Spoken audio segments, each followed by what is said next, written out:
Hello मित्रांनो, welcome to study revolution. आज आपण 2 मार्च 2022चा द हिंदू बघतोय आणि तोही आपल्या मातृभाषेतून म्हणजे मराठीमधून. पहिल्यांदा आपल्या लेक्चरचं स्वरूप सांगतो. पहिल्यांदा आपण जे काही महत्त्वाचे एडिटोरियल्स असतात ते डिस्कस करण्याचा प्रयत्न करत असतो आणि त्यानंतर ज्या काही महत्त्वाच्या न्यूज असतात ते आपण डिटेलमध्ये डिस्कस करतो. सुरुवात करूया मग 2 मार्च 2022चा द हिंदू आपल्याला काय सांगतोय बघू. पहिल्या एडिटोरियल पासून डिस्कस करण्यास सुरुवात करूया. So let start. आजचे जर एडिटोरियल आपण बघितले तर त्याच्यामध्ये आज हे जेल प्रशासनावरती एडिटोरियल आलेले म्हणजे जस्टिस जो आहे, विशेष करून जेलमध्ये कोरोनामध्ये काय सिच्युएशन झाली होती, कोणत्या जेलची काय परिस्थिती वगैरे इथं डिस्कस केले. बेला भाटिया याने लिहिलेले हा एडिटोरियल आहे. परंतु आपल्या एक्झामच्या दृष्टीतून एवढं काही मला महत्त्वाचंही वाटलं नाही, त्यामुळे हे डिटेलमध्ये आपल्याला बघायची काही गरज नाही किंवा बघायची सुद्धा काही गरज नाही. परंतु हे जे छोटंसं इथं एडिटोरियल आहे हे छोटंसं आहे परंतु खूप महत्त्वाचं आहे, कारण याच्यामध्ये IPCCच्या रिपोर्ट विषयी बोललं गेलंय आणि ग्लोबल वॉर्मिंग विषयी बोललं गेलंय. त्यामुळे हे एडिटोरियल आपण डिटेलमध्ये बघणार आहोत.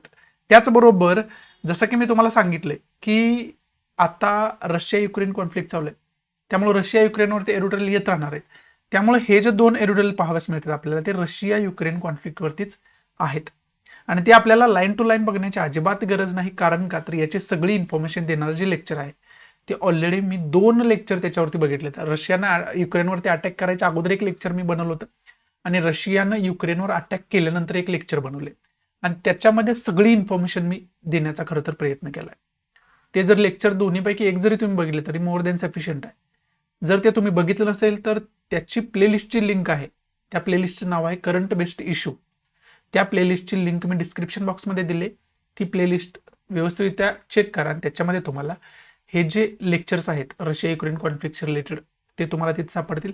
ते लेक्चर सर्व काही व्यवस्थितरित्या बघून घ्या.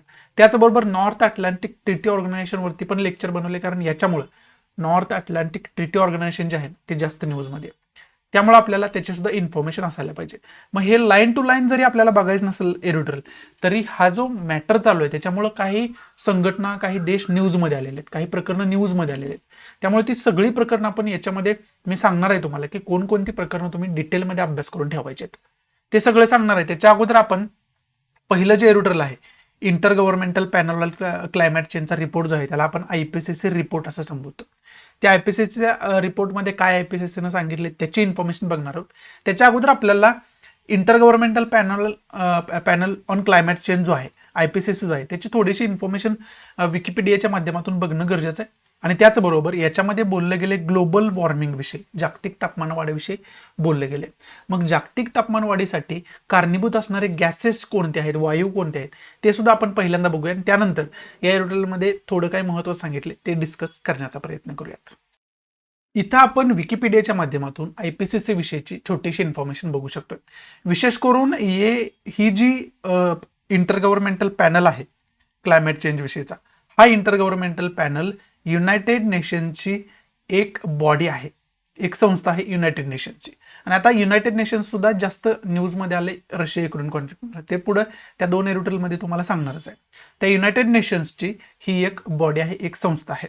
त्याचबरोबर याचं काम काय आहे तर याचं काम आहे जगाला नॉलेज देणं, कशा संदर्भात, ह्युमन ॲक्टिव्हिटीजमुळं क्लायमेटमध्ये काय चेंज होतोय ना त्याच्याविषयी जगाला माहिती देणं, हे खरं तर याचं कार्य असलेलं या ठिकाणी आपल्याला पाहावयास मिळते. आणि तेच वारंवार या रिपोर्टमध्ये आपल्याला अंडरलाईन करून सांगितलेलं पाहावयास मिळतं आपल्याला वारंवार. आणि त्याच्यामध्ये आत्ताचा जो रिपोर्ट आलाय तो 6वा रिपोर्ट आहे.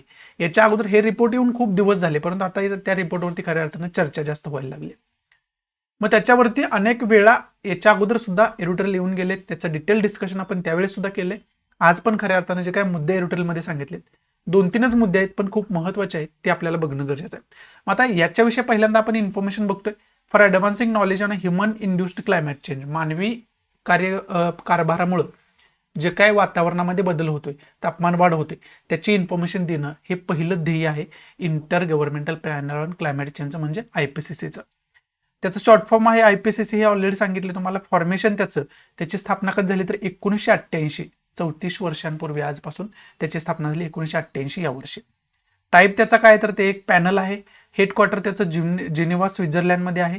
चेअरपर्सन याचे कोण आहेत म्हणजे चेअरमन कोण आहेत तर हुएन संग ली हे त्याचे चेअरपर्सन आहेत. या इमेजमध्ये तुम्ही चांगल्या पद्धतीने त्यांचा फोटो आणि त्यांच्याविषयीची इन्फॉर्मेशन जी काय ती बघू शकताय. त्याचबरोबर पेरेंट ऑर्गनायझेशन त्याची, जसं की मी तुम्हाला सांगितलं की युनायटेड नेशन ही त्याची पेरेंट ऑर्गनायझेशन असलेलं आपल्याला पाहायला मिळते, ज्याचं की डिपार्टमेंट आहे वर्ल्ड मेट्रोलॉजिकल ऑर्गनायझेशन, त्याचे एक डिपार्टमेंट आहे, त्याची सब ऑर्गनायझेशन ही असलेली खऱ्या अर्थानं आपल्याला पाहायला मिळते. आणि त्यांची जी काय ऑफिशियल वेबसाईट आहे ती सुद्धा वेबसाईट इथं तुम्हाला देण्याचा खऱ्या अर्थानं प्रयत्न केलाय. हे आपण प्रयत्न केला की छोटीशी इन्फॉर्मेशन बघण्याचा inter governmental panel on climate चेंजचा, म्हणजे IPCCचा. आता आपण क्लायमेट चेंजसाठी, ग्लोबल वॉर्मिंगसाठी कोणते महत्त्वाचे गॅसेस जबाबदार असतात ते आपल्याला उत्सर्जित करण्यापासून रोखायचं आहे. ते गॅसेस महत्त्वाचे पहिले 7-8 जे गॅसेस आहेत ते तुम्हाला इथं समजावून सांगण्याचा प्रयत्न करतो, लिस्ट सांगण्याचा प्रयत्न करतो. इथं आपण ती लिस्ट बघू शकतो. सगळ्यात महत्त्वाचा पहिला गॅस जो जबाबदार असतोय ग्लोबल वॉर्मिंगसाठी, जागतिक तापमानवाढीसाठी, तो आहे कार्बन डायऑक्साईड. इथं तुम्हाला दिलेलं आहे. त्याला त्याचा सायंटिफिक कोड जो आहे तो CO2 हा आहे.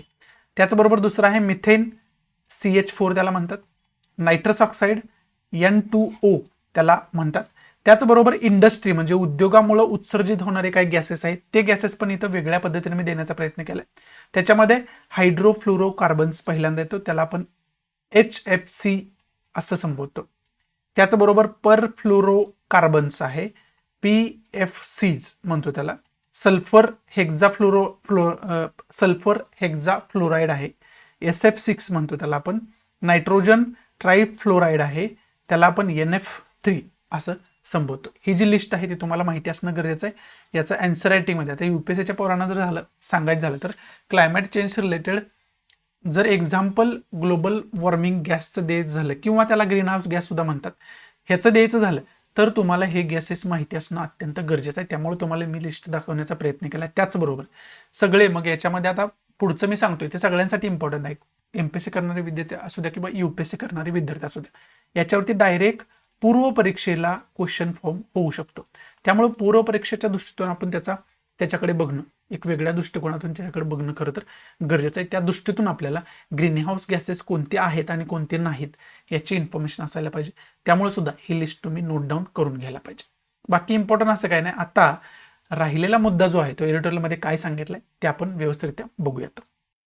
पहिलं तर आपल्याला हे समजून घेणं गरजेचं आहे की आपण 1.5 डिग्री सेल्सिअसची जागतिक तापमान वाढ आहे, त्याचं तापमान 1.5 डिग्री सेल्सिअस आहे, ते आपण जवळजवळ क्रॉस करत आलोय. आता ते जे लिमिट आहे ते जवळजवळ क्रॉस करत आलोय, क्रॉस केलंय असं आपण या ठिकाणी म्हणू शकतो. मग त्या आधारावरती आपल्याला खूप कडक पावलं उचलणं गरजेचं आहे, खूप स्ट्रॉंग स्टेप त्याच्या अगेन्स्ट घेणं गरजेचं आहे. तरच आपण ग्लोबल वॉर्मिंग किंवा जागतिक तापमानवाढ ज्याला मराठीत आपण म्हणतो ती कमी करू शकतो, असं पहिल्यांदा या खरं तर रिपोर्टमध्ये सांगितलंय. परंतु इंडियाचं जर लक्ष बघितलं किंवा त्याच्या अगोदर जी कॉन्फरन्स ऑफ पार्टी झाली होती त्याला आपण COP26 असं संबोधतो. ही COP26ची मीटिंग झाली होती ग्लासगोमध्ये नोव्हेंबर 2021 मध्ये, म्हणजे गेल्या वर्षी ती मीटिंग झाली होती नोव्हेंबरमध्ये. मग त्या मीटिंगमध्ये काय काय चर्चा झाली, त्याचा कितपत आपण खऱ्या अर्थानं आउटपुट घेतोय, त्याचं कितपत आपण अंमलबजावणीमध्ये आणतोय, याचा सुद्धा खरं तर विचार करणं गरजेचं आहे असं लेखकाला या ठिकाणी सांगायचं आहे. त्याचबरोबर इंडियाविषयी विशेष करून याच्यामध्ये बोलले, India will achieve net zero emissions latest by 2070. म्हणजे आपल्याला इंडियाचं लक्ष काय तर 2070 पर्यंत इंडिया नेट झिरो एमिशन्स करेल, म्हणजे 0 डिग्री सेल्सिअस तापमानवाढ करण्याचा प्रयत्न करेल. ते लक्ष जे आहे ते 2070 पर्यंत आहे. परंतु हे 2070 पर्यंतचं लक्ष आपल्याला ठेवून चालणार नाही, तर त्याच्यापेक्षा स्ट्रॉंग पावलं उचलणं गरजेचं आहे. म्हणजे कुठंतरी अलीकडचं लक्ष आपल्याला ठेवणं गरजेचं आहे. एवढे जास्त कालावधी आपण घेऊ शकत नाही त्याच्यासाठी, नसेल तर आपल्याला खूप मोठ्या नैसर्गिक आपत्तींना भविष्यामध्ये सामोरं जावं लागू शकतं. त्याचबरोबर जे आपलं 50% energy will be on renewable energy, म्हणजे नवीकरण एनर्जी जे असते त्याला मराठीमध्ये आपण नवीकरण एनर्जी म्हणतो. नवीकरण एनर्जीवरती आपण टोटली डिपेंड 2030 पर्यंत, 50% डिपेंड आपण 2030 पर्यंत होणार आहोत, असं खरं तर आपलं लक्ष असलेलं आपल्याला पाहायला मिळतं. हे सुद्धा कुठंतरी लक्ष जे आहे ते तुटपुंज आहे. लवकरात लवकर आपल्याला जी रिन्युएबल एनर्जी आहे, नवीकरणीय ऊर्जा आहे, त्याच्यावरती लवकरात लवकर आपल्याला टोटली डिपेंड होणं गरजेचं आहे, असं सुद्धा तो रिपोर्ट बघितल्यानंतर आपल्याला पाहावंच मिळतं, असं लेखकाने या ठिकाणी सांगितलं. म्हणजे एकंदरीत काय करायचं आहे तर एकंदरीत आपल्याला जागतिक तापमानवाढ कमी करायची, आणि ही जर जागतिक तापमानवाढ कमी नाही झाली तर आपल्याला नैसर्गिक आपत्तीला सामोरं जावं लागतं. नैसर्गिक आपत्ती म्हणजे काय? दुष्काळ पडला तर कोरडा दुष्काळच पडणार जास्त, आणि जर मान्सून आला, पावसाळा आला तर खूप मोठ्या प्रमाणात पाऊस पडणार, त्याच्यामुळे पुरासारखी वगैरे परिस्थिती होऊ शकते, पिकांची नासधूस होऊ शकते. म्हणजे एकंदरीत जे निसर्गाचं चक्र असतं ते निसर्गाचं चक्र बिघडलं जाऊ शकतं, आणि ते चक्र बिघडल्यामुळे आपल्याला पुराला सामोरं जावं लागतं, दुष्काळाला सामोरं जावं लागतं. मग त्याच्यामध्ये ओला दुष्काळ घ्या किंवा कोरडा दुष्काळ घ्या, या सगळ्या आपत्तींना आपल्याला खऱ्या अर्थानं सामोरं जावं लागतं. त्यामुळे त्या आपत्तीचं कारण काय असतं तर ग्लोबल वॉर्मिंग, जागतिक तापमानवाढ. जागतिक तापमानात झालेला बदल, जागतिक वातावरणाचे जे तापमान आहे त्याच्यामध्ये झालेला बदल, पर्यावरणामध्ये झालेला बदल, आणि ते आपल्याला खरं तर टाळायचं असेल तर आपल्याला जागतिक तापमानवाढीवरती काम करणं गरजेचं आहे. आणि ते जे लक्ष्य आहे ते जास्त कालावधीचं न ठेवता लवकरात लवकर अचीव आपल्याला ते लक्ष्य करणं गरजेचं आहे, असं लेखकाला या एडिटोरियलमध्ये आपल्याला समजावून सांगायचं असलेलं या ठिकाणी पाहाव्यास मिळतं. मग आता याच्यातून तुम्हाला काय काय की पॉईंट घ्यायचे, तर की पॉईंट आपल्याला पहिला तर की पॉईंट आहे IPCC विषयीची डिटेल इन्फॉर्मेशन आपल्याला असायला पाहिजे, हा पहिला की पॉईंट आहे. दुसरा, ग्लोबल वॉर्मिंग गॅसेस विषयीची डिटेल इन्फॉर्मेशन असायला पाहिजे, आणि रिपोर्टमध्ये IPCC काय सांगितले ह्याचे एक 5 तर मिनिमम पॉईंट तुमच्याकडे असायला पाहिजे की रिपोर्टमध्ये नेमकं काय अंडरलाईन करून सांगितलेलं आहे. बाकी याच्यामध्ये इम्पॉर्टंट असं काय नाही. आता पुढचे जे एडिटोरियल आहे ते विशेष करून रशिया युक्रेनवरती डिपेंड आहेत. मग आता रशिया युक्रेन विषयी अगोदरच इन्फॉर्मेशन देणारे लेक्चर मी बनवलेले, त्यामुळे त्याच्यावरती आता डिस्कस करण्यात काय पॉईंट नाही. परंतु त्या इश्यूमधून आपल्याला एक्झामसाठी काय काय पॉईंट घ्यायचे ते तुम्हाला लिस्ट करून इथं सांगतो. या ब्लँक पेजवरती मी तुम्हाला लिस्ट देतो की रशिया युक्रेन कॉन्फ्लिक्टमधून आपण एक्झामच्या दृष्टीतून काय काय पॉईंट घ्यायचे. पहिला तर की पॉईंट हे जे मी सांगतोय ते प्लीज नोट डाऊन करून घ्या, तुम्हाला हे खूप महत्वाचं आहे याचा अभ्यास करणं. पहिला तर की पॉईंट आहे तुम्हाला रशिया युक्रेनचा जो काय कॉन्फ्लिक्ट आहे ना तो कॉन्फ्लिक्ट डिटेलमध्ये माहिती असणं कुठेतरी गरजेचं आहे. हा पहिला की पॉईंट होऊ शकतो. म्हणजे याच्याविषयी ऑलरेडी लेक्चर मी बनवलेलं आहे. त्याचबरोबर एक ऑर्गनायझेशन जास्त न्यूजमध्ये आले या इश्यूमुळे, ती ऑर्गनायझेशन आहे नाटो. त्याला आपण नॉर्थ अटलांटिक ट्रीटी ऑर्गनायझेशन असं संबोधतो. मग त्या नाटो विषयीची आपल्याला डिटेल इन्फॉर्मेशन खऱ्या अर्थानं काढून ठेवायचे.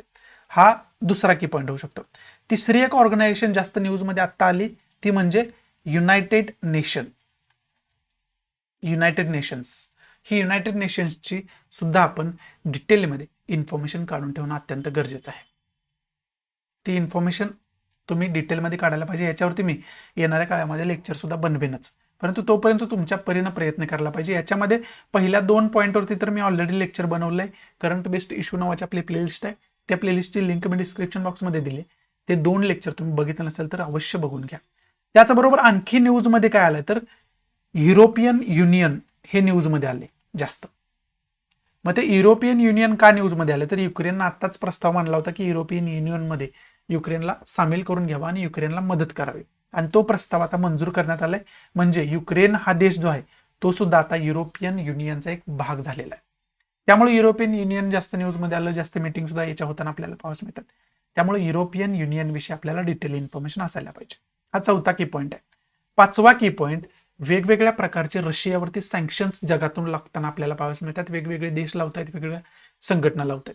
मग त्याच्यामध्ये काल रशियावरती एक सँक्शन लावण्यात आलं, ते म्हणजे रशियाला स्विफ्ट मधून बाहेर टाकण्यात आले.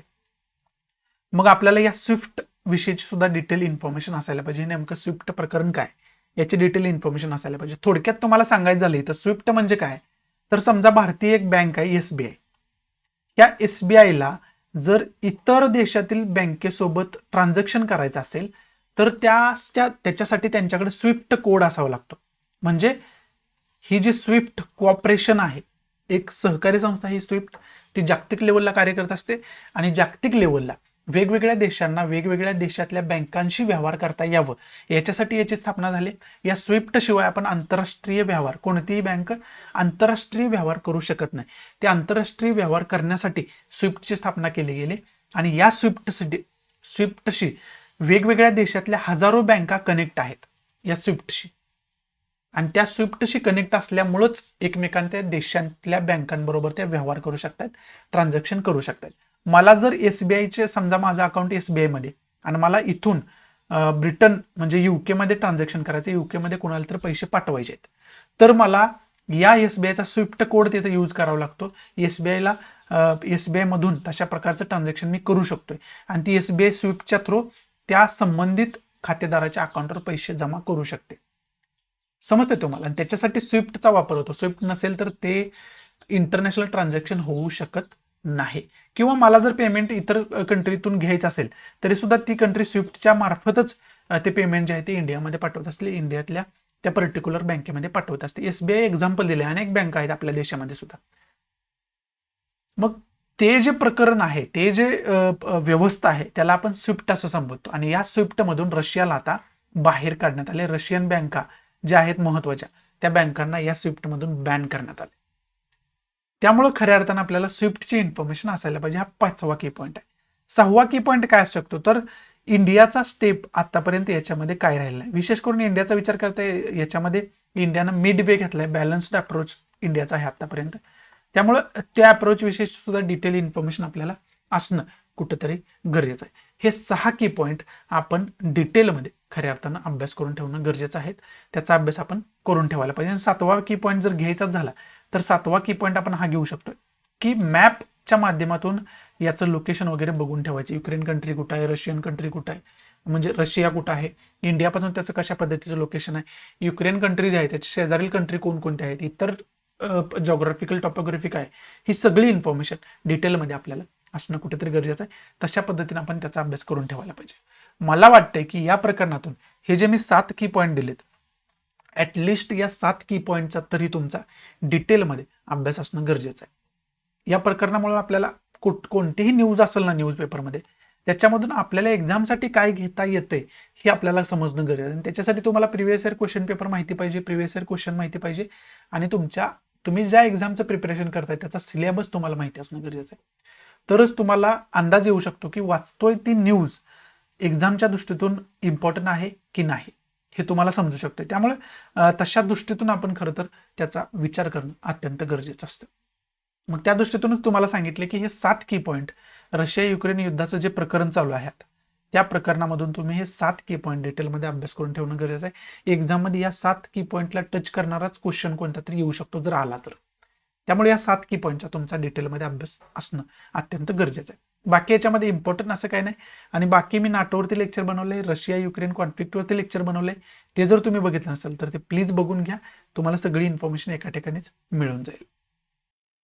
इथं एरोटेल मधलं जे काही महत्वाचं डिस्कशन होतं ते आपण केलं. आता ज्या काही महत्वाच्या न्यूज आहेत त्या आपण डिटेलमध्ये डिस्कस करायला सुरुवात करूयात. पहिली जी न्यूज आहे ती ऑब्वियस आहे, रशिया युक्रेन कॉन्फ्लिक्टशी रिलेटेड आहे.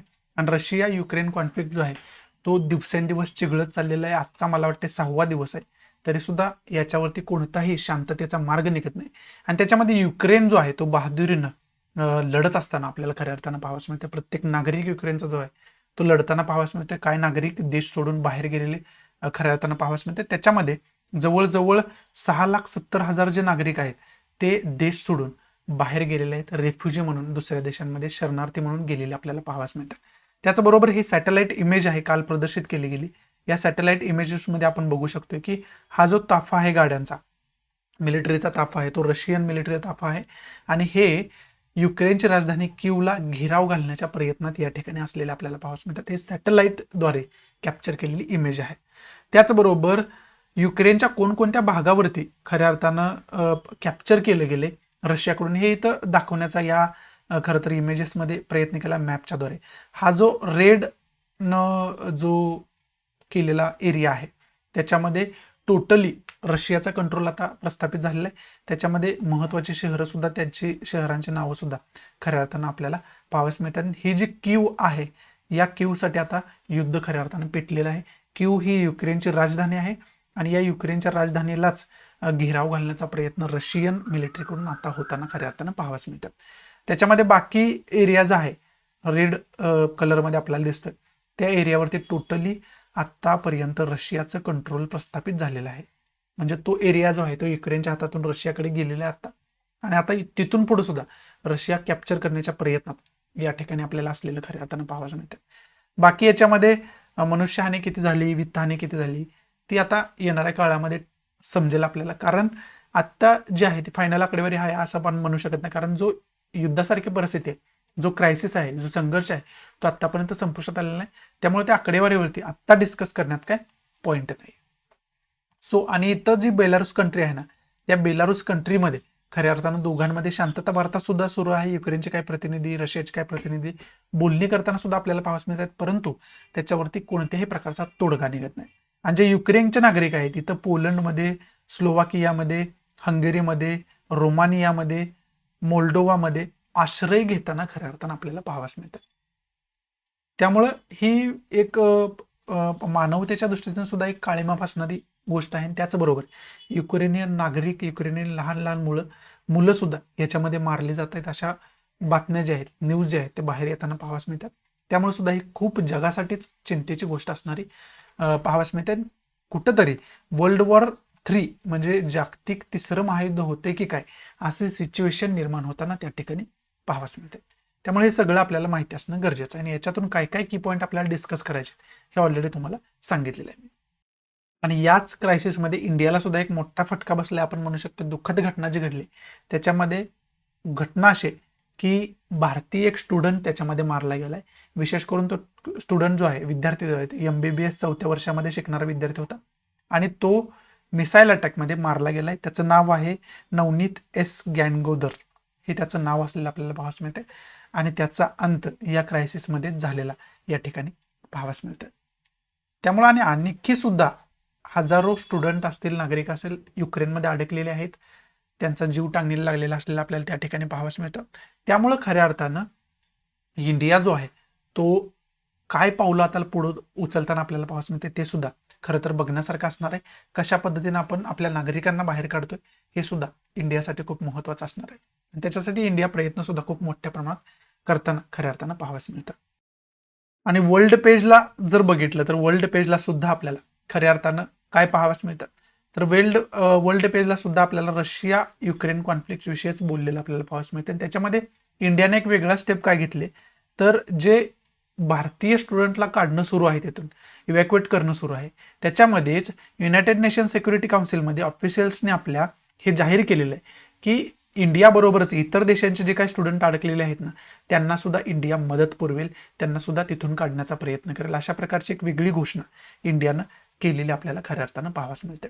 त्याचबरोबर तिकडे चायना आणि चायनाचे जे काही इव्हॅक्युएशन प्रोसिजर आहे, त्यांच्या स्टुडंटची काही नागरिकांची बाहेर काढण्याची प्रोसिजर आहे ती सुद्धा चायनानं सुरू केलेली या ठिकाणी आपल्याला पाहावयास मिळते. पुढची न्यूज आहे ती तैवानशी रिलेटेड न्यूज असलेली आपल्याला पाहावयास मिळते. आणि विशेष करून तैवान हा खूप कॉन्ट्रोव्हर्सियल एरिया आहे. जरी स्वतंत्र देश असला तैवान तरी सुद्धा चायना जो आहे त्या चायनाचं मत कायम असतं की हा देश म्हणजे आमचीच भूमी आहे, त्याचं स्वातंत्र्य चायनानं आतापर्यंत मान्य केलं नाही मनापासून. परंतु त्या तैवानला अमेरिकन ऑफिशियल्सनी व्हिजिट केलेलं आहे आणि त्यांच्या स्वातंत्र्याला खऱ्या अर्थानं मान्यता दिली असं त्यांच्या ऍक्टिव्हिटीमधून दिसून आलंय. त्यामुळे चायनानं त्याच्यावरती टीका केलेली आहे आणि अमेरिकेला याचे परिणाम खूप मोठ्या प्रमाणात भोगावे लागतील असं चायनीज ऑफिशियल्सकडून खऱ्या अर्थानं सांगण्यात आलेलं आहे. त्यामुळे चायनामध्ये आणि अमेरिकेमध्ये एक शाब्दिक युद्ध सुरू झाले असं आपण या ठिकाणी म्हणू शकतो तैवान या मुद्द्यावर. त्यामुळे याच्यातून इंटरनॅशनल रिलेशनच्या दृष्टीतून तुम्ही चायनासोबत आपले रिलेशन कसे आहेत, अमेरिकेसोबत कसे आहेत हे बघून ठेवणं गरजेचं आहे. त्याचबरोबर तैवानचा जो मॅप आहे तो तैवानचा मॅप आपण डिटेलमध्ये अभ्यास करून ठेवणं गरजेचं आहे. त्या दृष्टीतून सुद्धा ही न्यूज जी आहे ती महत्त्वाची होते असं आपण म्हणू शकतोय. इथं खऱ्या अर्थानं आजचा द हिंदू जो आहे तो मी या ठिकाणी समाप्त करतोय. अशा आहे की चांगल्या पद्धतीनं मी आजचा द हिंदू तुम्हाला समजावून सांगू शकलो असेल आणि आपल्या मातृभाषेतून म्हणजे मराठीमधून.